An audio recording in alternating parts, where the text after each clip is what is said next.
Hello everyone, and welcome to a video brought to you by OmniSlash. It's been a while since you all have heard me say that, but today I want to talk about the recently released Battlegrounds heroes, and in order to discuss them and showcase some play patterns and discuss their power level, we're going to be using the OmniSlash website and the app that allows you to gather a lot of information about your gameplay. Here we can see my game page on the OmniSlash site, and conveniently, my most recent game is a game with Forest Warden Omu, which is of course one of the new heroes that I want to discuss today. Assuming you have the OmniSlash app installed, the game will, the site will pull the data from your games, and you can turn on a setting which will even enable the app to take periodic screenshots from the game to create this media profile of your game. You can look at the summary.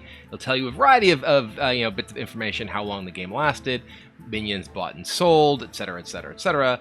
But what I think is really useful to look at is your turn-by-turn board states. So click on the media tab and click through here, and we can go one by one and see all of the turns of the game and what my board looked like, as well as what the opponent's board looked like. So here, with Forest Warden Omu, it is particularly powerful, not that it's not powerful with every single hero in Battlegrounds, to get a token unit turn one. Because, if you don't know, Forest Warden Omu's hero power is whenever you level up, you gain 2 gold that turn only. So what that enables is you purchase a token unit on turn 1, and then on turn 2, as we just scrolling over and see, you can level up and have that 2 gold available to sell your token and then purchase another. And in this particular game, I was fortunate enough to get actually a second copy of Murloc Tidehunter, which obviously puts me in a very powerful position just to start out the game. Then going up to 6 gold, or rather 5 gold on turn 3, I sell that token and manage to get another pair with the Freewheeling Gamblers. Follow that up with just leveling up. This is one of the big things on 6 gold.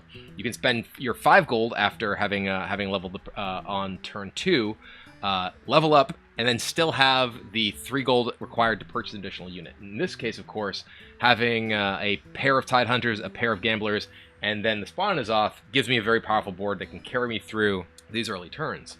The following turn, we managed to pick up a Macaw and a crowd favorite, and again filling out our board, which leaves us in a very, very strong position. Then we were able to pick up another crowd favorite, another Macaw, and this turn I believe I leveled to 4 as well. So I was able to level to 4, then use that gold to sell the Gambler to purchase a second copy of crowd favorite to put in position to triple there. So here we have 3 pairs, and again a very powerful board with 2 Macaws and the spawn of Dissolve. And the next turn we level up to 5, and because again of our hero power giving the gold back, we're able to roll on 5, find ourselves a Dire Horn here, sell off Gambler, and go ahead and pick up that Dire Horn. So very strong position here overall, which leads us into the next turn where, well, we're already really strong. We can just we end up tripling. We triple the crowd favorite, which gives us a Goldrun, and we managed to purchase a Baron Rivendare, which of course, this is the makings of a Goldrun Baron comp. Already having the Ironhide Direhorn, we're able to buff that with a Houndmaster. And then of course, the next turn, we just level up, right? We were already very strong, we were able to level up and then just use the excess gold to roll.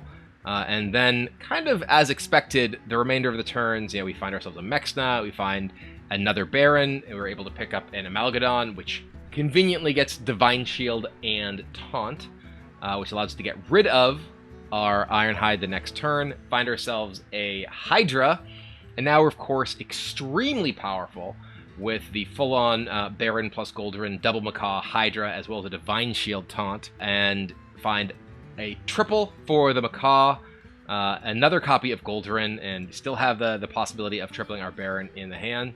And this actually captures what is not my proudest moment, where I tripled and I'm like, you know what, I'll take this boat and throw in the boat. Well, throwing in a boat when you're a Macaw comp is probably not the best thing. And we see I've been, kind of crushing everyone. We're sitting at 31 life here. We took a pretty big hit here as the Macaw triggered the boat. Twitch chat, you know, maybe saying yep boat. This was definitely a nope boat situation. Almost died, but thankfully we tripled the Baron, we tripled the Goldrin, and we just kind of crushed our opponent the following turn.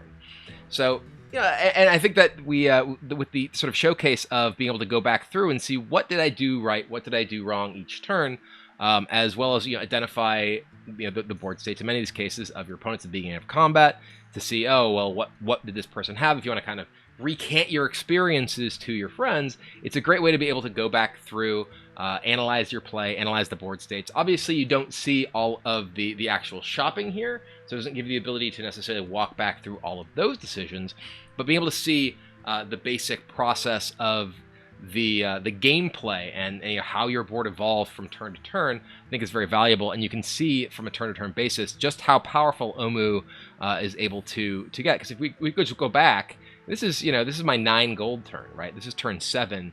I already have a tier 5 unit in play that I got leveling up to 5, and then of course we can just, you know, get really powerful when we triple here, get the 6, and then level up to 6 here. You can see like how big of a sacrifice it is each turn when you do decide to invest your gold in leveling, etc., etc. And of course, with Omu in particular, that leveling is much less costly than for many other heroes because you're able to just purchase things right away thanks to Everbloom. So let's look at Omu and a turn-by-turn progress of another or one of the new heroes. We can go back and take a look at some of the others. You can actually toggle this and look at different types of games. Of course, if you wanted to look at your ranked games, we're of course right now just looking through Battlegrounds.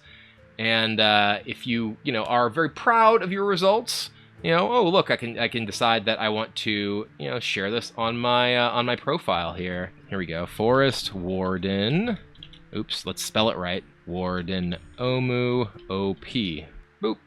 Now it is shared with anyone who follows me or wants to come out check out my profile on the OmniSlash page, and they can of course also walk through all those turns and check it out. So let's go back and find one of the other heroes, the new heroes here. Look at how big we got this salty looter here, 123.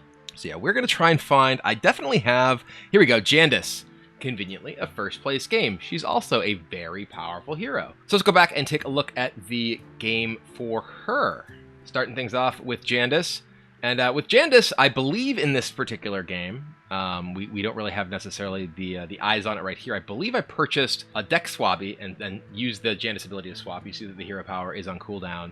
So that gives you the discount on leveling up against a Barov who very greedily decided to just hero power on turn 1. Just being like, all right, I'm going for it.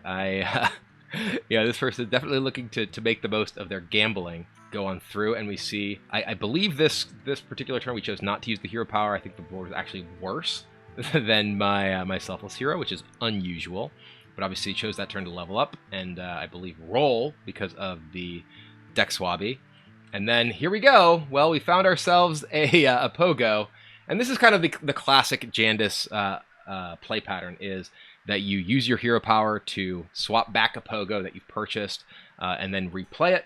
And this particular Jandice game starts with pogo pretty much ASAP. We get the 3/3 pogo this turn and just kind of start the swapping. We get another pogo, 5/5/9/9. Get another turn. We can just kind of see the process of the pogos growing and really showcase just how powerful this ability from Jandice is. So up to 13/13 and a 9/9. The rest of our board is kind of irrelevant because we're really focused on just developing the pogos and kind of incidentally getting everything else. Pick up a few things that are valuable with the Macaw and the Spawn and Azoth. And then just continue through 25/25, 19/19, 33/33, 25/25. Up 41/41, 35/37 with Divide Shield and Taunt. Thanks, Anoia module. And even this turn, we just picked up 2 Lightforge Enforcers, and just kind of buffed them a little bit more because, well, we had some gold laying around. They were there, and our whole plan is just to keep bouncing our pogo hoppers. And I do think that this helps showcase, specifically the process of how these games play out with pogos just getting bigger every single turn. The rest of your board, again, kind of irrelevant until we eventually did find an Amalgadon. There is some thought to using, well, actually, let's go back here real quick. So we actually pick up, we have the Righteous Protector, the Selfless Hero, who's been in our composition the whole time. we pick up a Baron. So we've tripled the Macaw as well. So now we have the triple Macaw plus Selfless Hero plus the Baron plus the Pogo Hoppers and the Amalgadon. So we just have this extremely powerful board full of not only individually large minions, but also the ability to continuously generate these Divine Shields on them, to make them very, very difficult for any of the opponents to really contest. And, you know, here, I believe this turn, yeah, we swapped the Amalgadon in order to grow that rather than the Pogo Hoppers. We ended up getting Poisonous on it along with some other abilities. This actually ended up kind of screwing up my composition, though, because we ended up swapping the Amalgadon and it got Death Rattle, so we had to put the Amalgadon first. You see it has a Death Rattle icon there, because the Amalgadon itself will screw up the Macaw on the Selfless Hero if it remains in play when the Macaw attacks. So we just continue rotating, find another Amalgadon. It also ends up getting Death Rattle, so we're a little upset about that. But then we end up just, you know, kind of winning the game anyway, because our Pogos and our Amalgadons plus the Divine Shields are just so strong. So, you know, again, I feel like the ability to go back and look at a turn-by-turn replay of the way that Jandice plays out, I think really showcases how strong just the basic play pattern of rotating Pogo Hoppers is. And a lot of times, you know, sometimes it's a game where you see, oh, well, you golded your Pogo Hopper, you know, because you wanted to have that, you know, individual power spike, and then maybe you see your power drop off because you don't have anything good to continue rotating with your Jandice. And, you know, this tool allows you to go back and you know, kind of pick apart those turns and figure out where things may have gone wrong, in addition to just seeing, well, yes, Pogo Hopper, that's great. Let's keep doing that. Lastly, we're going to find ourselves a Barov game. Oh, look, another Jandice first place, a Jandice third place. I must have screwed something up here. Keep scrolling down. Where do we have ourselves? Is this? Nope, that's Jiraxis. I have not played nearly as much Barov because Barov is significantly worse than the others, I believe. Here he is. Here's a 6th place game with Lord Barov. So obviously, as I was saying, I believe Barov is the worst of the 3. We can go through and look at the way that this plays out. I did not make the play that my Barov opponent in the previous game did of just selling a token to hero power in turn 1. I think that's pretty greedy. I do like using Barov and taking Deck Swabby on turn 1 and just playing it on turn 1 because it does give you the ability to level and use your hero power on turn 2. One of the interesting things about Barov and his hero power, which, if you're not familiar, is that you can the game shows you a particular fight, 2 players who are going to be fighting each other, and you pick one of them to win. If you guess correctly, you get 3 coins in your hand at the beginning of the next turn. If you guess incorrectly, you get nothing. The early turns of the game are probably the easiest time to pick who will win. In fact, turn 2 is probably the single easiest time, which is why with Barov, I particularly like getting a Deck Swabby on turn 1. So on turn 2, I can level and use my hero power. For instance, you can look back and see the players' compositions, which are incredibly determinate at that point. You know, if you see Murlocs 1, it means one of 2 things. If you see Demons 1, and they're at 38, and they won their fight, well, you know it's a Vulgar Homunculus. So lots of things that you can just, you know, see, and almost everyone levels on turn 2, and you're just like, okay, well, that's what's going to happen. You can always pick Yogg to win on turn 2 because Yogg has the hero power that gives him an extra thing. Maybe Rafam will win because Rafam gets it's going to be buying a unit and then using the hero power. So just so much information available on that turn that makes hero powering on turn 2 specifically extremely effective. So if you are going to choose to sell in hero power with Barov, don't do it on turn 1 like my opponent in the previous game that I showcased did. You'd want to do that in turn 2 because you're so much more likely to get it right. And the additional coins are worth far more in the early game when they're a higher relative amount compared to your overall amount of gold that you have. Having 3 extra gold, you know, when you only have 3 or 4 gold is way bigger deal than when you have 10. Anyway, let's go through these turns. Pretty basic. We do see that I actually end up getting this is a kind of unusual turn game because I do get the Tide Hunter pair on turn 2. So I decide that I'm going to go ahead and use the hero power and buy the pair because that is, you know, at least a powerful option for my future because I have the possibility of tripling. Of course, we see that my board here against the Rafam sends the Scout first. Don't want to give him a Tide Hunter, and we did win that particular bet. again, because so much more likely to win those early bets. We pick up some coins, manage to triple, and get ourselves a shredder. I feel like I must have done something wrong in this game in order to have lost from this particular start. You know, tripling on the third turn and having these coins in my hand is very, very powerful. So let's continue going through. Oh, this is where I got like super greedy. Yeah, so this was a game where I ended up getting a pair of Khadgars, and I forget if I was. Yeah, this is mid-afternoon, so I was definitely streaming here. I think maybe this was on the weekend. Maybe I wasn't. I don't really remember. But this is where you can actually get like. There's just so many things that you need to be calculating and then trying to figure out if you want to use your hero power. The multiple Khadgars, we pick up this to try and triple things.